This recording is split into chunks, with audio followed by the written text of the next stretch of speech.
സഹകരണ employees union KCEU സംസ്ഥാന council ശനിയാഴ്ച ചെർക്കള മാക്സ് ഓഡിറ്റോറിയത്തിൽ നടക്കും. CITU സംസ്ഥാന ജനറൽ സെക്രട്ടറി എളമരം കരീം ഉദ്ഘാടനം ചെയ്യും. ഒരുക്കങ്ങൾ പൂർത്തിയായതായി സംഘാടക സമിതി ഭാരവാഹികൾ വാർത്താ സമ്മേളനത്തിൽ അറിയിച്ചു.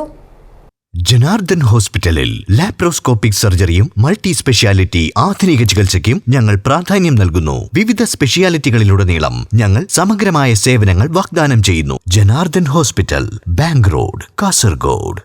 കേരള സഹകരണ എംപ്ലോയീസ് യൂണിയൻ KCEU സംസ്ഥാന കൗൺസിൽ ശനിയാഴ്ച ചെർക്കള IMAX ഓഡിറ്റോറിയത്തിലെ P. രാഘവൻ നഗറിൽ നടക്കും. രാവിലെ 9:30 CITU സംസ്ഥാന ജനറൽ സെക്രട്ടറി എളമരം കരീം ഉദ്ഘാടനം ചെയ്യും. KCEU സംസ്ഥാന പ്രസിഡന്റ് PM വഹീദ അധ്യക്ഷത വഹിക്കും. General secretary NK Ramachandran report അവതരിപ്പിക്കും. 41,969 അംഗങ്ങളുള്ള യൂണിയനിൽ നിന്നും തെരഞ്ഞെടുത്ത 300 പ്രതിനിധികൾ കൗൺസിലിനെത്തും.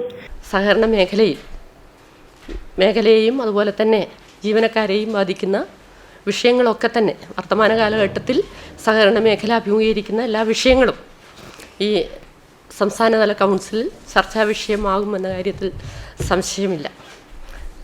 കൗൺസിൽ യോഗം ഉദ്ഘാടനം ചെയ്യുന്നത് CITUവിൻ്റെ സംസ്ഥാന ജനറൽ സെക്രട്ടറി സഖാവ് എളമരം കരീമാണ്.